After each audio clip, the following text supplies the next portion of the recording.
नमस्कार। Yoga life AC में आपका स्वागत है। हमारा आज का विषय है ईश्वर। वैसे तो ये विषय अपने आप में बहुत विस्तृत है और बहुत बड़ा है, मगर फिर भी हर कोई व्यक्ति ईश्वर को जानना चाहता है। वो जानना चाहता है कि वह ईश्वर को कैसे प्राप्त कर सकता है। वह जानना चाहता है कि वह ईश्वर को कहाँ प्राप्त कर सकता है।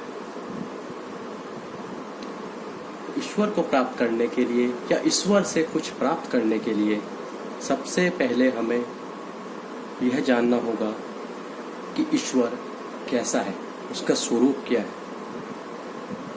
तो आज हम उसी विषय पर चर्चा करेंगे कि ईश्वर का स्वरूप क्या है और उसे हम कैसे प्राप्त कर सकते हैं, हम उसे कैसे जान सकते हैं, हम उसे कहाँ जान सकते हैं। हमारे समाज में दो प्रकार के व्यक्ति हैं। एक वो जो ये मानते हैं कि ईश्वर है, दूसरे वो जो ये मानते हैं कि ईश्वर नहीं है। जो ईश्वर को नहीं मानते उनके लिए ईश्वर को प्राप्त करने या ईश्वर के स्वरूप को जानने का कोई मतलब ही नहीं। मगर जो मानते हैं कि ईश्वर है, उनके लिए उसके सही स्वरूप को जानना बहुत आवश्यक है। वैसे तो हम यहाँ इस बात पर भी चर्चा करेंगे कि ईश्वर है या नहीं है। तो पहला तो यही है कि क्या ईश्वर है। तो उसका हम सभी लोग मानते हैं कि हाँ, ईश्वर है। और उसका सबसे प्रमुख कारण ये है कि जो यह सृष्टि, यह ब्रह्मांड, ये सभी चीजें हमें दिखाई देती हैं, तो कोई ना कोई इनका निर्माता अवश्य है। हो सकता है उसका कुछ भी ना हो, मगर कोई ना कोई शक्ति अवश्य है। मान लेते हैं कि उस शक्ति का नाम ही ईश्वर है। अब उसे ईश्वर कहिए, गॉड कहिए, आप कुछ भी कहिए, ठीक है। तो एक शक्ति है जिसने इस ब्रह्मांड को बनाया। तो अब हम बात करते हैं कि जिसने इस पूरे संसार को बनाया वो कैसा होना चाहिए, क्योंकि जब हम उसके स्वरूप को जानेंगे तभी हम उसे प्राप्त कर सकते हैं। अब आप सोचिए कि एक छोटे से मोबाइल को बनाने के लिए हमें किस चीज की आवश्यकता होती है।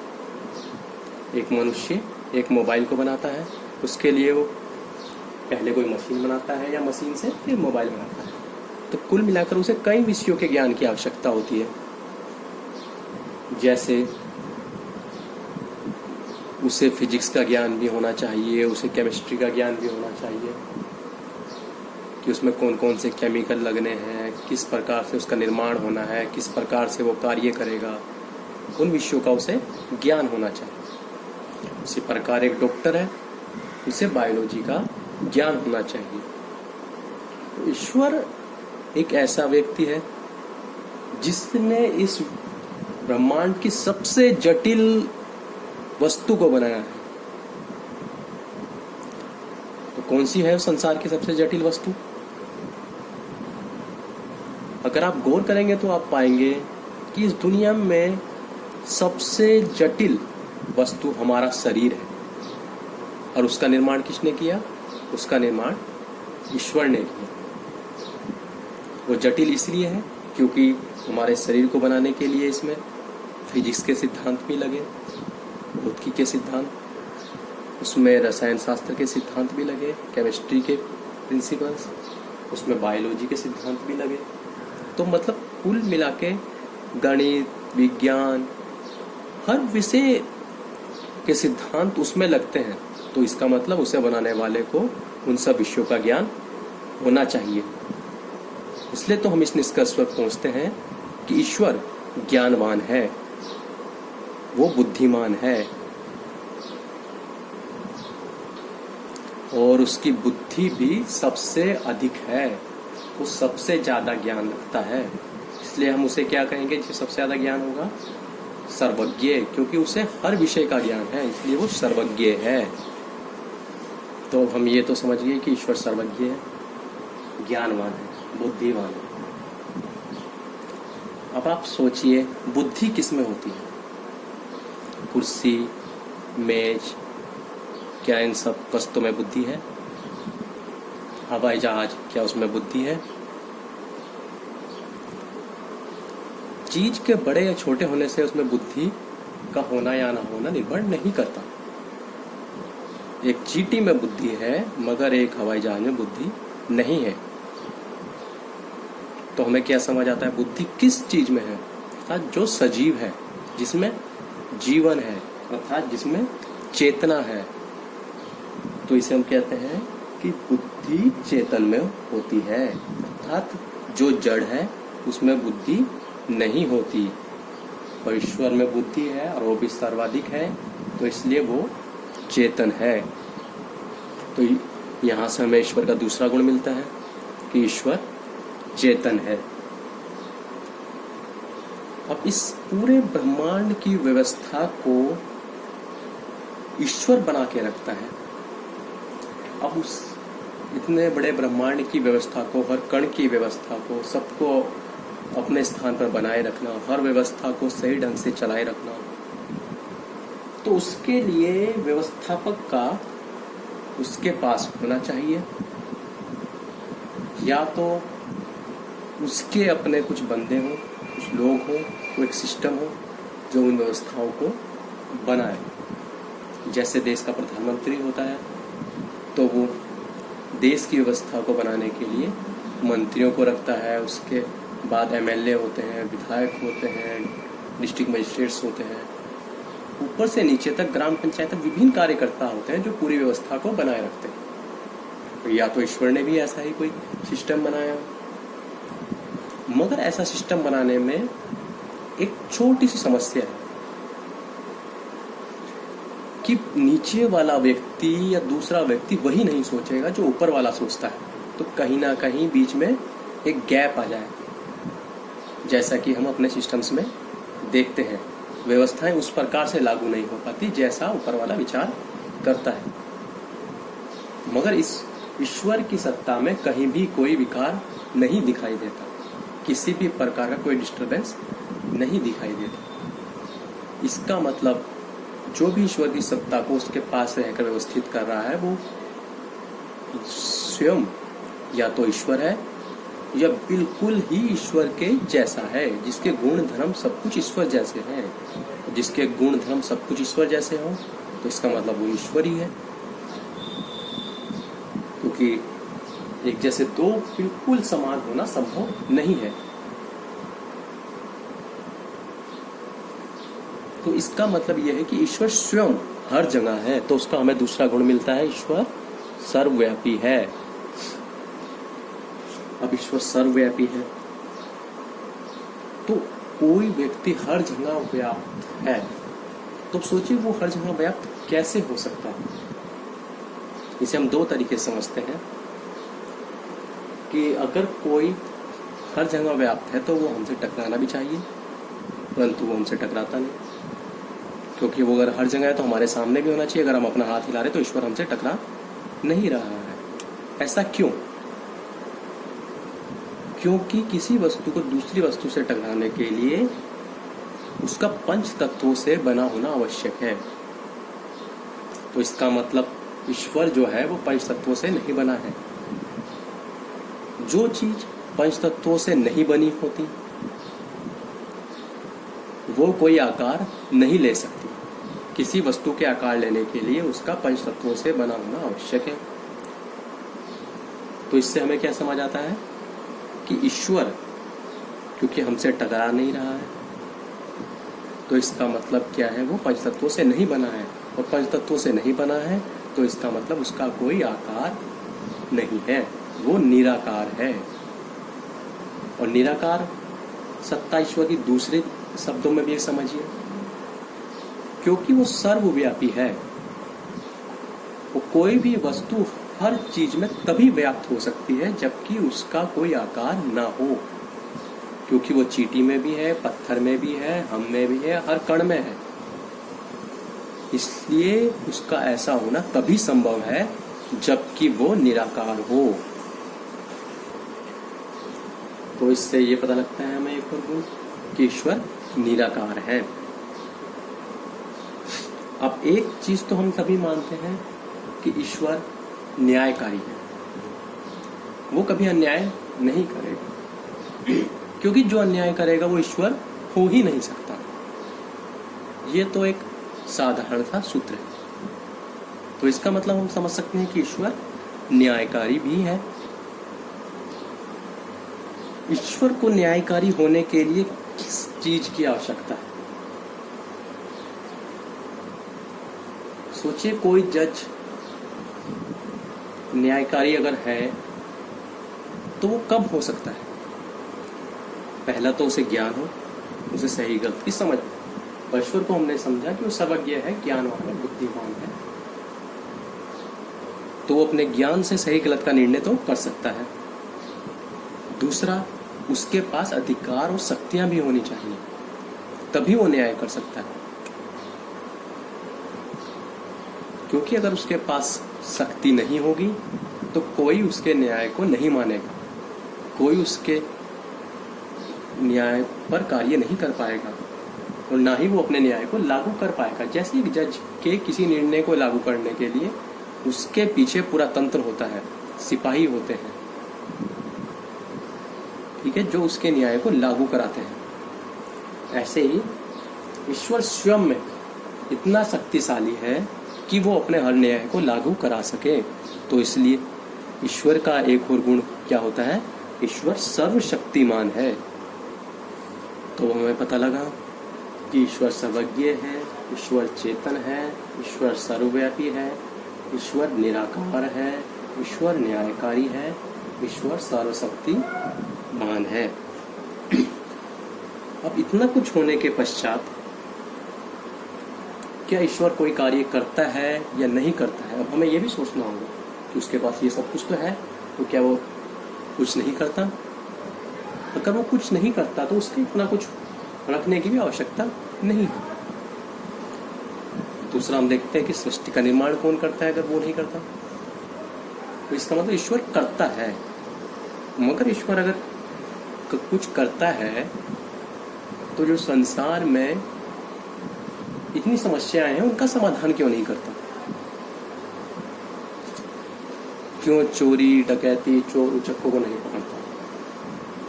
क्यों आतंकवादियों को नहीं पकड़ता? तो हमें यहाँ पर एक और चीज समझने की आवश्यकता है कि ईश्वर करता है, मगर वो अपने कर्म करता है। वो हमारे कर्म नहीं करेगा, ना ही उनमें कोई हस्तक्षेप करेगा, क्योंकि वो न्यायकारी भी है। वो किसी भी तरीके से किसी दूसरे के कार्य में कोई हस्तक्षेप नहीं करेगा। जैसा कि हम समझे कि एक खेत में कुछ फसल उगाने के लिए, अनाज उगाने के लिए खेत की जुताई किसान को करनी है, उसमें बीज किसान को डालना है और फिर उस बीज को अंकुरित कर वृक्ष बनाने का काम, फल उस पर फल लगाने का काम ईश्वर का है। मगर किसान को अपना कर्म पहले करना होगा, अर्थात हम अपना कर्म करेंगे, ईश्वर अपना कर्म करेगा, तब जाकर कुछ कार्य संपन्न होगा। ईश्वर आकर उसमें बीज नहीं डालेगा, ईश्वर आकर हमारे खेत को नहीं जोतेगा। ठीक है, अब हमें पता लगा ईश्वर करता है परंतु अपने कार्यों को करता है। अब एक और चीज हमारे सामने आती है, ईश्वर अनादिकाल से है। जब तक ये सत्ता है तब से है, और जब तक ये सत्ता रहेगी तब तक रहेगा। उस पर समय का प्रभाव नहीं पड़ता, और ऐसा तभी संभव है जबकि वो अजन्मा हो, क्योंकि जिस भी व्यक्ति या वस्तु का जन्म होता है उसकी मृत्यु निश्चित है, चाहे वो सजीव हो चाहे वो निर्जीव हो, कुछ भी हो। अगर कोई चीज प्रभाव में बनी है या आई है तो वो नष्ट भी होगी। इसलिए ईश्वर का कभी जन्म नहीं हुआ, वह सदैव से था और सदैव ही रहेगा। इसलिए हम कहते हैं कि ईश्वर अजन्मा है।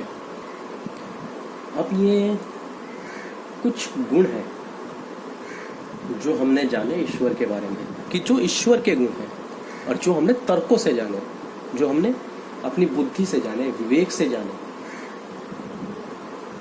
ठीक है, कि ऐसा नहीं है कि अगर हम कहते हैं कि ईश्वर में विश्वास करो तो आंख बंद करके विश्वास करो। आंख बंद करके विश्वास नहीं करना है। हमने ईश्वर के गुणों को जाना, समझा, उसके पश्चात हम विश्वास करें कि ईश्वर है। और वो कैसा है? वो इन गुणों को रखता है। जिसमें ये गुण नहीं वो ईश्वर नहीं है। अब हम बात करते हैं, तो क्या उस मूर्ति में जिसे हम पूजते हैं, क्या उसमें ईश्वर है?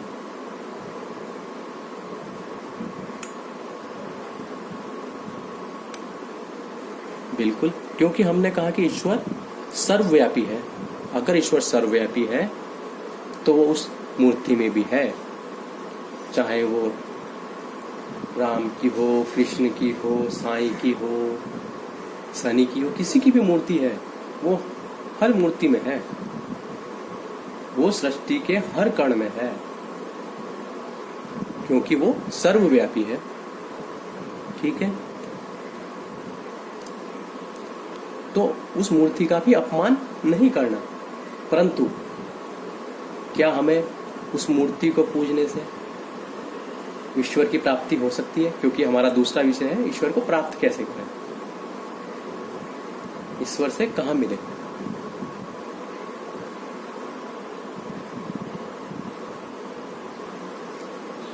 तो अब सोचिए, हम किसी व्यक्ति से कैसे मिलते हैं।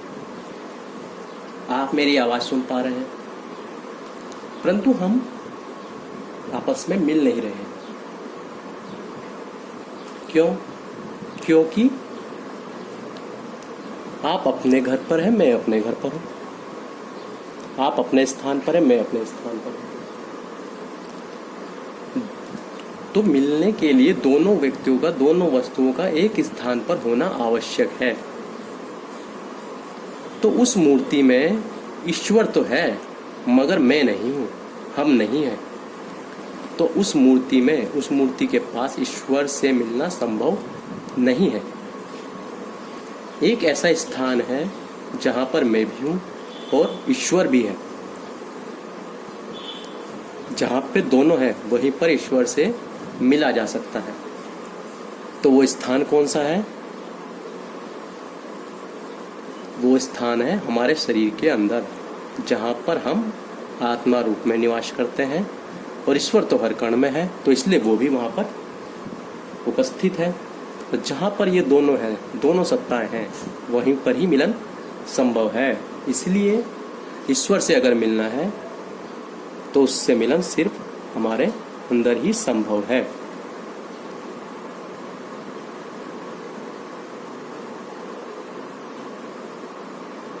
अब बात आती है कि क्या ईश्वर को हम कुछ देकर उससे कुछ प्राप्त कर सकते हैं?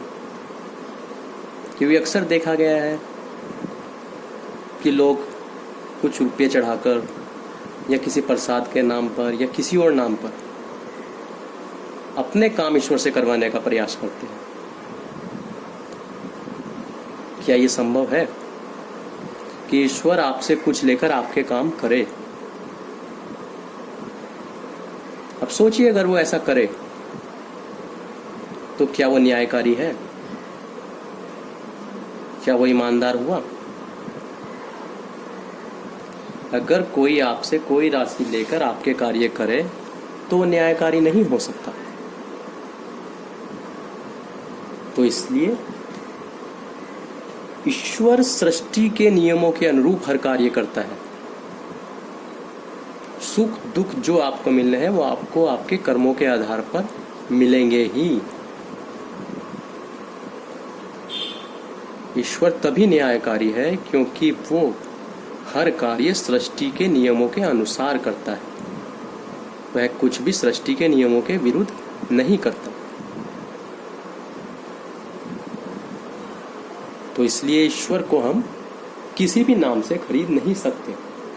ईश्वर में आस्था होना अच्छी बात है, परंतु ईश्वर के नाम पर जो व्यापार होता है वो गलत है। आप किसी भी मंदिर में, मस्जिद में, गुरुद्वारे में कहीं भी दान कीजिए, कोई हर्ज नहीं, वो सेवा भाव से कीजिए, ईश्वर से कुछ प्राप्त करने के उद्देश्य से नहीं।